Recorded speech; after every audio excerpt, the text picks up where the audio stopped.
Maka teman-teman yang menggunakan Allah, jika ingin pulang kampung indah, maka bangun di sana istana. Siapkan kendaraan yang bagus. Kalau perlu kita punya prestasi, nanti diundang pulangnya. Dapat undangan gratis. Itu yang dibacakan dalam surah Al-Fajr. Ya Tuhan, Nasrul Mutuna itu undangan kematian gratis, Pak. Mau nggak diundang? Diundang oleh yang punya langit dan bumi. Maka orang-orang ini kalau diundang, disambut oleh makhluk langit dan ditangi oleh langit makhluk bumi. Kita ini ketika lahir, kita nangis, orang yang nyambut gimana? Ketawa, senyum. Tapi kita nggak tahu ketika kita meninggal nanti orang senyum apa nangis. Kira-kira gimana, Pak? Ibu, Mbak, semua. Kita yang mana nih? Ketika ada salah seorang ustaz meninggal ibunya, itu ramai kan? Saya langsung sedih. Ya Allah, ini yang terkenal anaknya, tapi ibunya dapat keberkahan. Oh, ternyata anaknya itu jadi seperti ini karena didikan ibunya. Oh iya, ketika meninggal itu ribuan orang datang, orang gaib di mana-mana dapat keberkahan. Kita mikir, kita yang dakwah ini yang mana nih? Maka teman-teman semua, disebutkan di hadis Nabi, innamal a'mal bil khawatim. Amal itu tergantung endingnya, tapi ending itu tergantung dalamnya. Jika di dalamnya benar, nanti akhirnya. Jadi apa kata beliau? Beliau sedang mengenalkan kampung kita. Kampung kita bukan di Padang, bukan di Pekanbaru, bukan di Jambi, bukan di Kalimantan, bukan di Jawa, bukan di Sunda, bukan di Betawi. Bukan. Kampung kita bernama alam roh. Nanti bakal pulang ke sono. Jadi jangan kemudian terlalu nyaman dengan tubuh ini. Tubuh ini terlalu lemah untuk memikul roh. Coba lihat, Pak. Punggungnya udah mulai sakit belum? Ya, kepalanya udah sering ya berat gitu ya.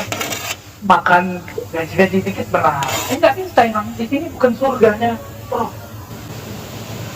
Dulu masa kecil emang enak kalau makan apa aja naiknya ke atas, Pak. Kalau sekarang makan apa aja maju ke depan mati di kanan. Terus semuanya itu sama aja tuh ya. Tuh sama saya juga begitu. Udah beda. Jadi ternyata tubuh ini punya masa, punya limit untuk berkembang. Selebihnya seharusnya kita mengembangkan roh. Tetap kita makan, minum, puasa dan segala macam, tapi kita mengembangkan roh. Maka kita kasih rumus. Setiap kali jatah fisik dikurangi, maka jatah rohani bertambah. Contoh, kenapa dalam Islam ada puasa? Supaya orang punya ketajaman kalbu, rasa empati terhadap orang susah. Itu rahasianya. Jadi puasa Daud, puasa bukan untuk sakti. Puasa Daud, puasa Ramadan, puasa Senin Kemis, itu supaya kalbu kita bisa merasakan kesusahan orang. Itu yang disebut ahli makrifat, bukan yang bisa bicara hati orang itu, Pak. Itu mah tukang gosip gitu ya, sok tahu baca hati kita. Itu untuk apa? Tapi orang yang kata Nabi, la yu'minu ahadukum, kamu nggak sempurna imannya. Kamu tidur kenyang, tetanggamu tidur kelaparan. Orang yang ngerti itu yang disebut ahli makrifat. Itu yang disebut ahli thariqat. Itu yang disebut ahli makrifatullah, ahli hakikat itu. Yang kan sekarang orang banyak ya. Saya lihat beberapa sahabat kita udah mulai kajian syariat, tarekat. Tuh, serem amat sih bahasannya ya. Tapi nggak apa-apa kalau mau tahu. Sebenarnya puncak tekad itu bukan ngawang itu enggak. Tapi ketika dia mulai berpikir tentang alam kiri kanannya, ini yang dialami oleh pendiri Jemaah Tabligh Maulana Ilyas, pendiri Ikhwan Muslimin, pendiri NU, pendiri Muhammadiyah. Dulu mereka sibuk sendiri, sibuk aktif sendiri, sibuk pinter sendiri. Apa kata Hasan Al-Banna? Saya belajar tarekat, Hafidh, cabang dari Syadziliyah. Tapi orang tarekat itu sebagian, kan semua, sibuk sama dirinya, tidak pernah mau memikirkan kiri kanan sampingnya. Akhirnya dibuat gerakan Jamiyah atau ya lalu diganti jadi Ikhwanul Muslimin. Dalam setahun punya cabang 300. baru tahu gerakannya betul-betul ya seperti NU di Indonesia dan Muhammadiyah, betul-betul persis sama. Dan mereka sama-sama Syadziliyah. Hadratus Syekh Hasyim Asy'ari rahimahullah itu Syadziliyah sama. Kita punya sanadnya, kita lihat Syadziliyah toh, ya. Jalurnya ke Syekh Mahfud Termati itu nyambung ke Abdul Hasan Syadzili.